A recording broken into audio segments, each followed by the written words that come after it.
নমস্কাৰ, জয় হিন্দ, জয় অসম। এটা বহুতেই ভাল খবৰ লৈ আহিছোঁ আপোনালোকৰ মাজলৈ। যিহেতু দুটাকৈ বিভাগৰ ফালৰ পৰা নতুনকৈ পোষ্টসমূহ মুকলি কৰি দিয়া হৈছে 2025 বৰ্ষৰ কাৰণে। গ্ৰেড 3 গ্ৰেড 4 লেভেলৰ পোষ্টসমূহ মুকলি কৰি দিয়া হৈছে 2025 বৰ্ষৰ কাৰণে। ইয়াতে প্ৰথমটো বিভাগৰ পোষ্টসমূহ আপুনি দেখিবলৈ পাইছে, যিটো মাটিৰ যিটো সংৰক্ষণ আছে তাৰ ফালৰ পৰা পোষ্টসমূহ মুকলি কৰি দিয়া হৈছে। এইটো ছইল কনজাৰ্ভেশ্যন ৰিক্ৰুইটমেণ্ট 2025।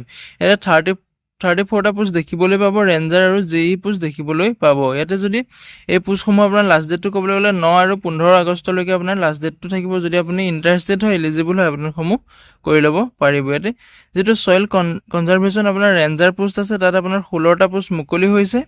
কেটেগৰী হৈছে আপোনাৰ ভেকেঞ্চিসমূহ দিয়া আছে।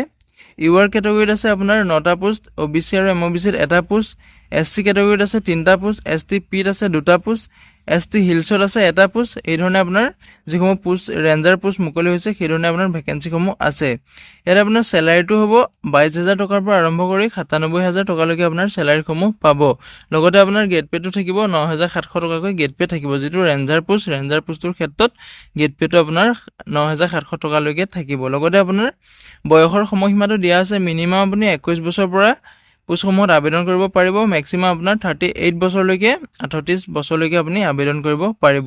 ইয়াতে এডুকেশ্যন কোৱালিফিকেশ্যনটো আপোনাৰ বেচেলৰ ডিগ্ৰী পাছ কৰিব লাগিব ছায়েন্সৰ বিভাগৰ ফালৰ পৰা। ইয়াতে যিটো physics, chemistry, botany, geography, forestry, environmental science, এই ছাবজেক্টকেইটা আপোনাৰ যিকোনো এটা ছাবজেক্ট থাকিব লাগিব। তেতিয়া আপুনি এই পোষ্টটোত আবেদন কৰিবলৈ এলিজিবল হ'ব। লগতে আপুনি ফিজিকেলি ফিটনেছ হ'ব লাগিব, তেতিয়া আপুনি পোষ্টটোত আবেদন কৰিবলৈ এলিজিবল হ'ব। যিটো জুনিয়ৰ ইঞ্জিনিয়াৰ পোষ্ট মুকলি হৈছে, সেই পোষ্টটোত আপোনাৰ টোটেল 18টাকৈ পোষ্ট মুকলি হৈছে।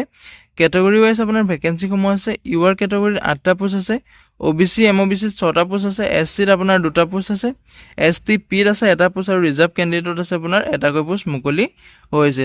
এই পোষ্টসমূহ আপোনাৰ চেলাৰীসমূহ হ'ব 14,000 পৰা 70,000লৈকে আপুনি দৰমহাসমূহ পাব। লগতে আপোনাৰ গেট পেটো থাকিব 8,700 টকাকৈ গেট পে থাকিব, যিটো জুনিয়ৰ ইঞ্জিনিয়াৰ পোষ্ট হয়।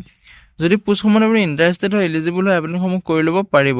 যিটো জুনিয়ৰ ইঞ্জিনিয়াৰ পোষ্ট হয়, তাত আপোনাৰ বয়সৰ সময়সীমাটো দিয়া আছে। মিনিমাম আপোনাৰ 18 বছৰৰ পৰা আবেদন কৰিব পাৰিব। মেক্সিমাম আপুনি 40 বছৰলৈকে এই পোষ্টসমূহত আবেদন কৰিব লাগিব। ইয়াতে এডুকেশ্যন কোৱালিফিকেশ্যনটো আপোনাৰ ইয়াতে 3 বছৰ এখন ডিপ্ল'মা কোৰ্চ থাকিব লাগিব চিভিল ইঞ্জিনিয়াৰিঙৰ ফালৰ পৰা, তেতিয়া আপুনি পোষ্টসমূহত আবেদন কৰিব পাৰিব। 12 পাছ কৰিলেও হ'ব। লগতে আপোনাৰ 3 বছৰীয়া এখন ইঞ্জিনিয়াৰিং ডিপ্ল'মা লাগিব, যেতিয়া আপুনি এই পোষ্টসমূহত আবেদন কৰিবলৈ এলিজিবল হ'ব। যদি আপুনি আবেদন কৰিম বুলি ভাবিছে, এই পোষ্টসমূহ ভিডিঅ' ডেছক্ৰিপশ্যনতে মই এপ্লাই লিংক দি থৈছোঁ, তাতে গৈ আপুনি আবেদনসমূহ কৰি ল'ব পাৰিব। যিহেতু চিটিজেনশ্বিপটো আপুনি গম পাইছে, যিহেতু ইণ্ডিয়াৰ এজন চিটিজেনশ্বিপ হ'ব লাগিব, তেতিয়া আপুনি এই পোষ্টসমূহত আবেদন কৰিব পাৰিব। লগতে আপুনি এজ ইলেকশ্যনসমূহ লাভ কৰিব। 2টা পোষ্টৰ ক্ষেত্ৰত আপুনি এজ ইলেকশ্যনসমূহ লাভ কৰিব। SCৰ কাৰণে আপুনি 5 বছৰকৈ এজ ইলেকশ্যন লাভ কৰিব। STৰ কাৰণে আপুনি 5 বছৰকৈ লাভ কৰিব। OBC MOBCৰ কাৰণে 3 বছৰকৈ লাভ কৰিব আৰু PWBDৰ কাৰণে আপুনি 10 বছৰকৈ এজ ইলেকশ্যন লাভ কৰিব। এপ্লিকেশ্যন ফিজটো ক'বলৈ গ'লে আপোনাৰ কেটেগৰী ৱাইজ এপ্লিকেশ্যন ফিজ কাটিব লাগিব। যিসকল জেনেৰেল কেণ্ডিডেট আছে, তেওঁলোকে 297 টকা 20 পইচা এপ্লিকেশ্যন ফিজ কাটিব লাগিব। আৰু যিসকল OBC MOBCৰ কেণ্ডিডেট আছে, তেওঁলোকে 197 টকা 20 পইচা এপ্লিকেশ্যন ফিজ কাটিব লাগিব। SC আৰু ST BPL কেণ্ডিডেট হ'লে 47 টকা 20 পইচা এপ্লিকেশ্যন ফিজ কাটিলে আপুনি আবেদন কৰিব পাৰিব।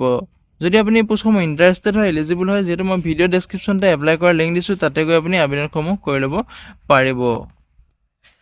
যিসমূহ পোষ্ট মুকলি হৈছে, পোষ্টসমূহৰ আপোনাৰ এপ্লাই ষ্টাৰ্ট ডেটটো আপোনাৰ যিসমূহ ৰেঞ্জাৰ পোষ্ট আছিলে, সেই ৰেঞ্জাৰ পোষ্টৰ আপোনাৰ এপ্লাই ডেটটো আপোনাৰ 9 জুলাই তাৰিখৰ পৰা আৰম্ভ হৈছে আৰু 9 আগষ্টৰ তাৰিখলৈকে আপোনাৰ এপ্লাই প্ৰক্ৰিয়াটো চলি থাকিব। আৰু যিসকল জুনিয়ৰ ইঞ্জিনিয়াৰ পোষ্ট মুকলি হৈছিলে, সেই পোষ্টসমূহৰ এপ্লাই ষ্টাৰ্টটো আপোনাৰ 16 জুলাই তাৰিখৰ পৰা আৰম্ভ হৈছে আৰু 15 আগষ্টলৈকে এপ্লাই প্ৰক্ৰিয়াটো চলি থাকিব। যদি আপুনি আবেদন কৰিম বুলি ভাবিছে, 15 আগষ্ট আৰু 9 আগষ্টৰ আগতে আপুনি পোষ্টসমূহত আবেদনসমূহ কৰি ল'ব পাৰিব।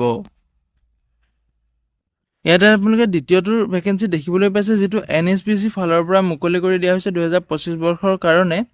361টা পোষ্ট মুকলি কৰি দিয়া হৈছে। এই পোষ্টসমূহতো আপুনি অনলাইন মাধ্যমেৰে আবেদন কৰিব পাৰিব। যিসমূহ NSPC লিমিটেডৰ ফালৰ পৰা পোষ্ট মুকলি কৰি দিয়া হৈছে, এই পোষ্টসমূহৰ লাষ্ট ডেটটো আপোনাৰ 11 আগষ্টলৈকে লাষ্ট ডেটটো আছে। যদি আপুনি আবেদন কৰিম বুলি ভাবিছে, 11 আগষ্টৰ আগতে আপুনি আবেদনসমূহ কৰি ল'ব পাৰিব। ইয়াতে যিসমূহ গ্ৰেজুৱেট এপ্ৰেণ্টিছৰ পোষ্ট আছে, তাত আপোনাৰ 129টা পোষ্ট মুকলি হৈছে আৰু এই পোষ্টসমূহৰ আপোনাৰ দৰমহাটো মাহিলী 15,000 টকাৰ পৰা আৰম্ভ হ'ব। 2 নম্বৰত আপোনাৰ যিটো ডিপ্ল'মা এপ্ৰেণ্টিছ আছে, তাত আপোনাৰ 76টা পোষ্ট মুকলি হৈছে। এই পোষ্টসমূহত আপোনাৰ যিটো চেলাৰী সেইটো আপোনাৰ 13,500 টকাৰ পৰা আৰম্ভ হ'ব মন্থলি যিটো চেলাৰী দিব। লগতে আপোনাৰ যিটো ITI ট্ৰেড এপ্ৰেণ্টিছ আছে তাত আপোনাৰ 156টা পোষ্ট মুকলি হৈছে। এই পোষ্টসমূহত আপোনাৰ মন্থলি চেলাৰীটো 12,000 টকাৰ পৰা আৰম্ভ হ'ব। যদি আপুনি পোষ্টসমূহত ইণ্টাৰেষ্টেড হয়, ইলিজিবল হয়, আবেদনসমূহ কৰি ল'ব পাৰিব। ভিডিঅ' ডেছক্ৰিপশ্যনতে মই আবেদন কৰাৰ লিংক দিম, তাতে গৈ আপুনি আবেদনসমূহ কৰি ল'ব পাৰিব। ইয়াতে বয়সৰ সময়সীমাটো দিয়া আছে। যিসমূহ পোষ্ট মুকলি হৈছে এই পোষ্টসমূহৰ আপোনাৰ বয়সৰ সময়সীমাটো দিয়া আছে।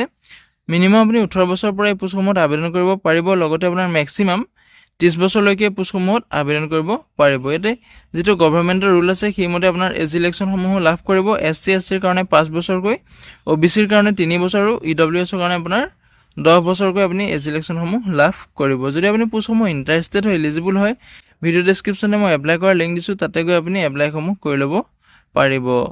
ইয়াতে এপ্লাই যিটো ডেট আছে আপোনাৰ ডেটটো হৈছে 11 জুলাই তাৰিখৰ পৰা এপ্লাই প্ৰক্ৰিয়াটো ষ্টাৰ্ট হৈছে।